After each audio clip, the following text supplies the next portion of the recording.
Corrosion resistant होता है, ये हम भी जानते हैं, ऐसा कैसे बनता है। तो इसमें सबसे बड़ा कंट्रीब्यूशन है क्रोमियम का।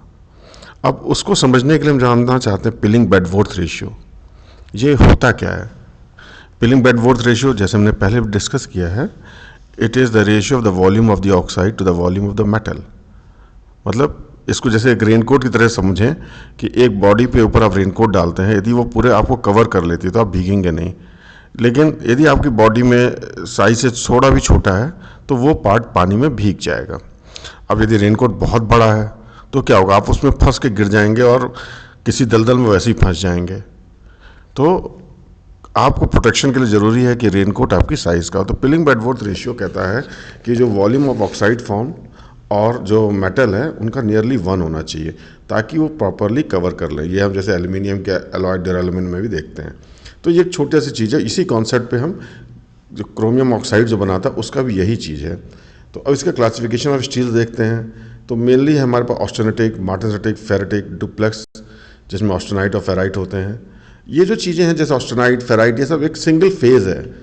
इसकी हार्डनिंग के लिए हम इसके अंदर कुछ प्रेसिपिटेट्स बनाते हैं। अब ये सारा कुछ हम धीमे धीमे आगे डिटेल्स में डिस्कस करते रहेंगे, तो हम इसको समझते हैं। Precipitation hardenable steel, PH steels.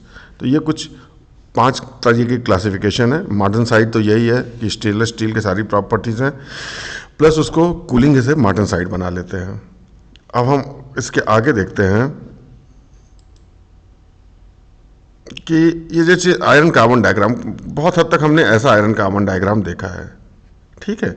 जब इसमें अलॉइंग एलिमेंट डालते हैं तो ये आयरन कार्बन डायग्राम थोड़ा थोड़ा मॉडिफाई होने लगता है। और ये देखिए इस तरीके से ये मॉडिफिकेशन हो जाता है। ये जो गामा लूप है एकदम रूम टेम्परेचर तक आ जाता है। यहाँ देखिए गामा लूप बहुत थोड़ा सा हो गया और बाकी अल्फा लूप डोमिनेट कर लेता है।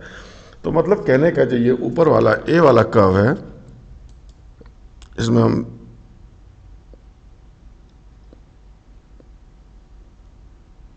कलर दे के पॉइंटर्स ले लेते हैं।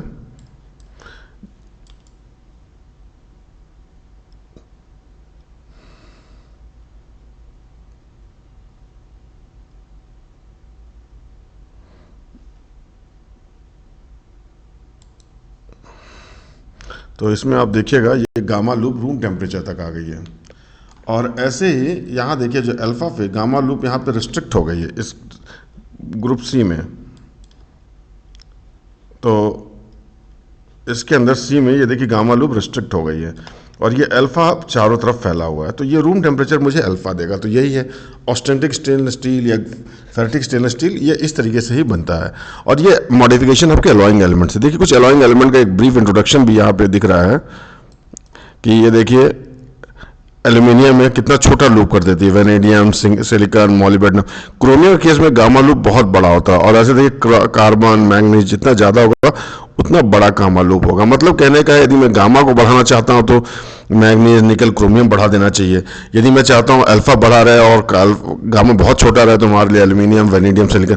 तो इस तरीके से एल्यूमिनियम अलॉइंग एलिमेंट के कंटेंट से हम गामा लूप को कंटेन कर सकते हैं और उस तरीके से रूम टेम्परेचर पे कौन सी अलॉइंग स्टील चाहिए वो हम बना सकते हैं कि अल्फा फेरेटिक चाहिए या ऑस्टेनिटिक स्टेनलेस स्टील चाहिए, ठीक है। तो ये क्रोमियम जो है बहुत इंपॉर्टेंट है। 10.5 से ज़्यादा हो जाता है, हम 13.5 के नियर अबाउट रखते हैं। तो जो भी होगा ये क्रोमियम ऑक्साइड बनाता है जो एक बहुत हार्ड रिफ्रैक्टरी टेनेशियस मतलब बहुत चिपकी हुई होती है, tenacious refractory protective oxide film है। ये बहुत इंपॉर्टेंट है। ये किसी भी कोरोजन उस एनवायरनमेंट को ये सेफ रखती है उससे, और ये फिल्म उसको प्रोटेक्ट करती है। जैसे ये रेनकोट के तरीके का काम करती है कि बाहर का जो भी एटमॉस्फेरिक एयर है, ऑक्सीजन है, इनसे इसको प्रोटेक्ट कर लेती है। नाइट्रिक एसिड, इन सबसे इसे प्रोटेक्ट कर लेती है। और ये खुद टूट भी जाती है तो सेल्फ रिपेयर भी हो जाती है, इसमें सेल्फ हीलिंग प्रॉपर्टी भी होती है। तो ये बड़ी खास बात है इसकी। तो ये हमने देखा क्रोमियम का क्या यूज़ है, स्टेनलेस स्टील का बेसिक कॉन्सेप्ट यहाँ से आया। फिर हमने देखा अलॉइंग स्टील से कैसे हम ये डिफरेंट टाइप्स ऑफ ये बना लेते हैं, ऑस्टेनिटिक, फेरेटिक और डुप्लेक्स स्टील बनाते हैं। अब जैसे ऑस्टेनाइट में पूरे की पूरा फेज ऑस्टेनाइट का ही है, तो इसका मतलब सिंगल फेज टाइप की चीज़ें हो जाती हैं। अब इनको स्ट्रेंथन करने के लिए ना एक नया कॉन्सेप्ट आता है, वो है डिसलोकेशंस का। उससे हम ये देखेंगे। तो ये हो गया आपका कुछ बात है ऑस्टेनिटिक स्टेनलेस स्टील, तो हम डिटेल्स में तो नहीं, लेकिन जैसे टाइप 304 इसका बेसिक है, मतलब ASI 300 सीरीज़ की जो भी होंगी ऑस्टेनिटिक स्टेनलेस स्टील होंगी। इसमें आपको एक बार रीड करके इनकी थोड़ी बहुत प्रॉपर्टीज़ देख लीजिए, और इसको जब भी हम स्पेसिफिकेशन लिखेंगे तो 304 सीरीज़ की होगी। और 304 हमारा एक बेसिक अभी आगे लिटरेचर में देखेंगे 18 18 मीन्स क्रोमियम 8 निकल। तो ये बहुत इंपॉर्टेंट स्टील है, इन्हें देखेंगे। ऐसे फेरेटिक स्टेनलेस स्टील हमें ये देखना होगा, ये 400 वाली सीरीज में होते हैं, और थोड़ी बहुत इनकी प्रॉपर्टीज आप देख लीजिएगा ये रीडिंग के पर्पज के। जैसे martensitic stainless steel,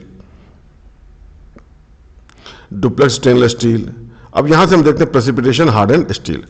precipitation hardenable steel, इसका मतलब होता क्या है कि हम किसी भी, ये सारी चीज़ें सारी अलॉयज तो नहीं देती हैं, कुछ अलॉयज बहुत स्पेसिफिकली देती है। जैसे हम एक फेज डायग्राम देखेंगे, उसको पहले इसको और देख लेते हैं स्टील को, ये प्रेसिपिटेशन हार्डनेबल को हम इसके बाद देखिए। जैसे ये है 304 नंबर, ये बहुत इंपॉर्टेंट। अब ये देखते हैं, इसको हमने देखा था 18-8 क्रोमियम, मतलब 18 to 20% क्रोमियम होता है, 8 to 10% निकल, तो इसलिए 18-8 कहते हैं, 18 क्रोमियम 8 निकल। ये एक बेसिक है। अब मान लीजिए हमने भी देखा था कि क्रोमियम का जो सबसे इंपॉर्टेंट ज़रूरत है हमें से, वो है कि क्रोमियम ऑक्साइड बनाए और वो प्रोटेक्टिव कवरिंग दे। लेकिन क्रोमियम की जो प्रॉब्लम है वो ये है कि क्रोमियम कार्बाइड का बहुत लालची है, वो तुरंत क्रोमियम कार्बन के साथ कार्बाइड बना लेता है। ये जो क्रोमियम कार्बाइड है ये ब्रिटलनेस ला देती है, या it is prone to crack, जिस तरीके से आप समझिए जो भी प्रॉब्लम्स है वो ये देगा। अब मुझे इसको सही करना है, तो हमारे पास एक तरीका है कि कार्बन ही कम कर दें। एक तरीका है कि इससे स्ट्रॉन्ग एलिमेंट डाल दें जो इससे जल्दी कार्बन को खा जाए, जैसे टाइटेनियम डाल दिया। ये देखिए, तो 304 में जैसे ही हमने टाइटेनियम डाला तो देखिए 321 स्टील बन गई। तो ये एक मॉडिफिकेशन है कि उसको डालने के लिए। अब आगे और देख लेते हैं, यदि मुझे 304 को बहुत हाई टेम्परेचर पे अप्लाई करना है, हाई टेम्परेचर एप्लीकेशन के लिए, तो हम उसे मॉली डाल देते हैं, मॉलीबेडनम। तो बन जाता, थोड़ा सा मॉलीबेडनम डालते हैं तो ये 316 बन जाता है, जो आपका 300-400 डिग्री बहुत अच्छा काम करता है। और इसमें एक्सेस मॉलीबेडनम डाल दें, ज़्यादा मॉलीबेडनम डाल दें तो ये 317 बन जाता है।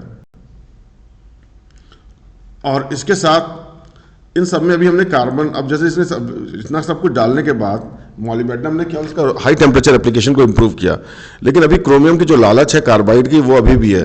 तो हमने पहला ऑप्शन देखा था कि उससे ताकतवर आदमी डाल करके हम उसका कार्बन का कंटेंट गायब करवा दें, जैसे टाइटेनियम डाला तो 321 बन गया। दूसरा ऑप्शन था कि हम इन्हीं सारी स्टील्स में कार्बन कम कर दें। यदि 304 को यूज़ कर रहे हैं उसी एप्लीकेशन में और कार्बन कम है, इसको 304L कहते हैं। 316 मतलब 304 में मॉलीबेडनम डाला तो 316 बन गया, और इसी में हमने कार्बन कम कर दिया तो 316L। L means lower carbon. ऐसे ही ज़्यादा कार्बन मॉलीबेडनम डाला तो 317 बन गया था, और इसमें भी कार्बन कम कर दें तो ये 317L बन जाता है। तो ये सारी इंपॉर्टेंट चीज़ें हैं। ऐसे ही 304 बहुत इंपॉर्टेंट है। इसके साथ यदि हम क्रोमियम निकल ज़्यादा अलॉय डाल देते हैं तो इसमें जैसे आप देखिए ऐड क्रोमियम निकल, तो हमें ये सारे फ़ायदे मिल जाते हैं। तो इससे कई सारी स्टील्स बहुत बनती है। तो ये कुछ हैं जो बहुत ज़्यादा यूज़ होती हैं, इनको आप देखिएगा और इसे स्टडी कीजिएगा। जैसे ये वाला पार्ट जो आपका है। अब सैनिटाइजेशन, ये जो क्रोमियम कार्बाइड बनाता है इसे सैनिटाइजेशन ही कहते हैं। और इस जैसे टाइटेनियम से यदि मैं नायोबियम और टेंटलम को यूज़ करूँ TA, तो वही कार्बाइड वाली प्रॉब्लम सॉल्व करने के लिए सेंसिटाइजेशन कहते हैं, इसे 347 स्टील कहते हैं।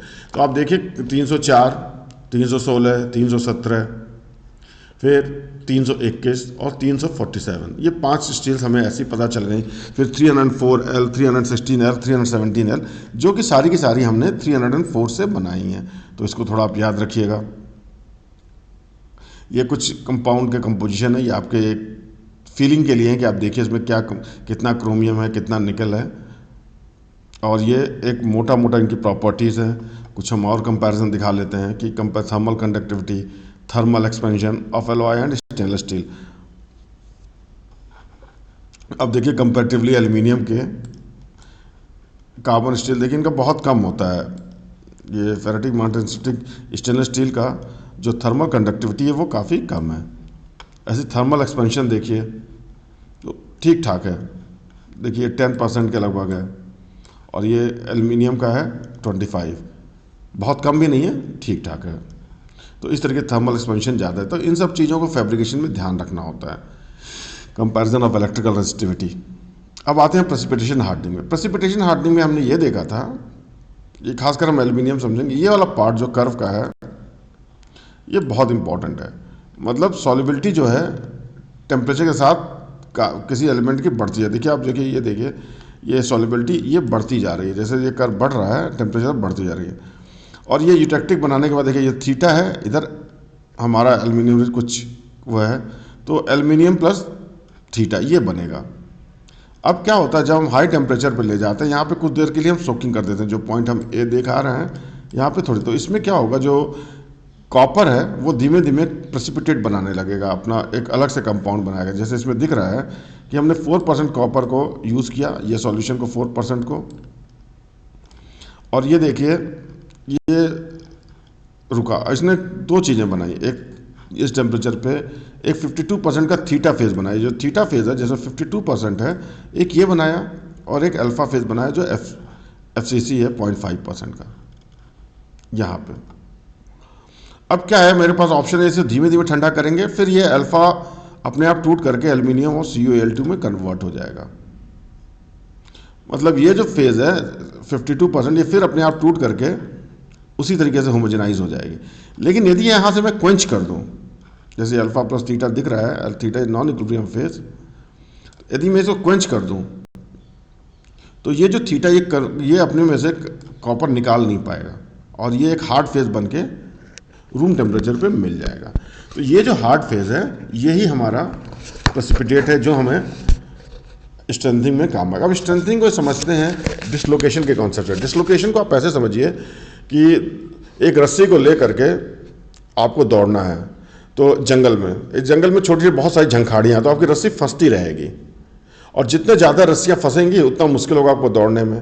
तो ऐसे डिसलोकेशन में जितने ज़्यादा प्रेसिपिटेट आएंगे उस साइज़ के आएंगे जहाँ पे ये नहीं मूव कर पा रहा है, मतलब छोटे छोटे हों, उनके बीच में बहुत छोटे भी ना हो, ठीक ठाक हो, और डिस्टेंस उनके बीच में कम हो, तो डिसलोकेशन आराम से मूव नहीं कर पाता, तो वो मूव नहीं कर पाएगा, स्ट्रेंथ बढ़ जाएगा।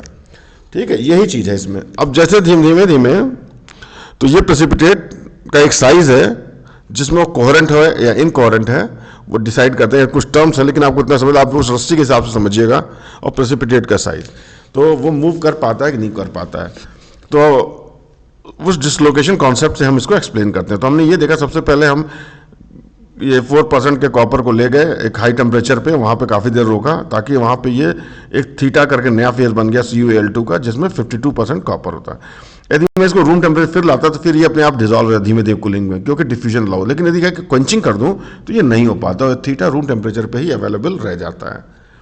अब इसके बाद अब हम इसको एजिंग की बात करें। जैसे हम छोड़ देते हैं तो ये धीमे धीमे जो भी टेम्परेचर आता है ये डिफ्यूज़ करना चाहता है, लेकिन ये डिफ्यूजन इतना आसान नहीं होता है क्योंकि टेम्परेचर स्टेट होता है, रूम में बहुत स्लो होगा। लेकिन जैसे हम इसको हीट करेंगे तो ये जो CuAl2 है ये अपने में से थोड़ा थोड़ा कॉपर निकालता रहेगा।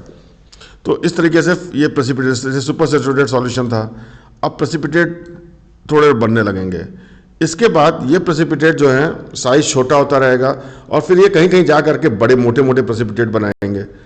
तो ये देखिए जैसे इक्विलिब्रियम प्रेसिपिटेट बन गया, जहाँ पे एक मिनिमम साइज का प्रेसिपिटेट बन गया जो डिसलोकेशन को रोक सकता है। यदि इससे ज़्यादा हमने इसको हीट कर दिया तो ये छोटे छोटे प्रेसिपिटेट फिर कोलैप्स करेंगे, जैसे झंखाड़ की वजह आपके अमाउंट तो सेम है तो बड़े बड़े पेड़ बन जाएंगे जिनके बीच में बहुत जगह होगी, फिर आप रस्सी लेके बीच में से निकल के भाग जाएंगे। ठीक है, तो इस तरीके से इसका डिसलोकेशन कॉन्सेप्ट से हम इसको एक्सप्लेन करते हैं। अब जैसे देखिए इसमें एक स्ट्रेंथ था, जैसे जैसे हमने इसको हीट किया और टाइम दिया तो अब देखिए ये एजिंग बढ़ती गई तो स्ट्रेंथ बढ़ता जा रहा है, स्ट्रेंथ हार्डनेस बढ़ जाए। ऐसा क्यों हो रहा है? क्योंकि ये खूब सारे प्रेसिपिटेट्स बनते जा रहे हैं। एक साइज मतलब प्रेसिपिटेट्स छोटे छोटे खूब सारे बन गए जो डिसलोकेशन हो रहा है, एक साइज के हुए जहाँ पे ये मैक्सिमम इसका स्ट्रेंथ आ गया। अब क्या होगा जब ये प्रेसिपिटेट अब छोटे छोटे जो है फिर ये डिफ्यूज करके आपस में कोलैप्स करके और बड़े बड़े बनाने लगे। मतलब जो छोटे छोटे झंखाड़ थे या छोटे पेड़ थे जो मूवमेंट रोक रहे थे, अब ये बड़े बड़े मोटे मोटे पेड़ हो गए लेकिन दूर दूर हो गए, उसके बीच में आपकी रस्सी निकल जाएगी।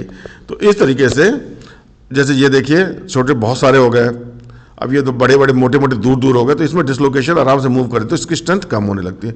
तो ये एजिंग के हिसाब से होता है। एजिंग दो चीज़ों पे डिपेंड करता है, डिफ्यूजन से दो चीज़ों पे डिपेंड करता है, एक तो टेम्परेचर पे, टाइम पे। लो टेम्परेचर पे बहुत टाइम लगता है, हाई टेम्परेचर थोड़े टाइम में ये हो जाएगा। तो ये किसी पर्टिकुलर टेम्परेचर के लिए आपको ग्राफ दिखाया हुआ है। तो ये प्रेसिपिटेशन और ये एज हार्डनिंग का कॉन्सेप्ट है। इसके साथ ये सारा कुछ समाप्त हुआ। हमें लगता है आपको सब कुछ समझ में आया होगा। ये एक बेसिक इंट्रोडक्टरी लेक्चर था कि एक सिंगल फेज को हम स्ट्रेंथन कैसे करते हैं, वह प्रेसिपिटेशन हार्डनिंग। सिंगल फेज का मतलब है कि पूरे रूम टेम्परेचर पे आपके केवल आपके पास ऑस्टेनाइट है या फेराइट है, तो उन सबको स्ट्रेंथन करने के लिए है कि उसमें भी हम कोई कार्बाइड्स के प्रेसिपिटेट बना देते हैं जो एक ऑप्टिमल साइज का होता है, जो डिसलोकेशन को रोक सकता है। ये डिसलोकेशन के कॉन्सेप्ट इसको एक्सप्लेन करते हैं। Thank you.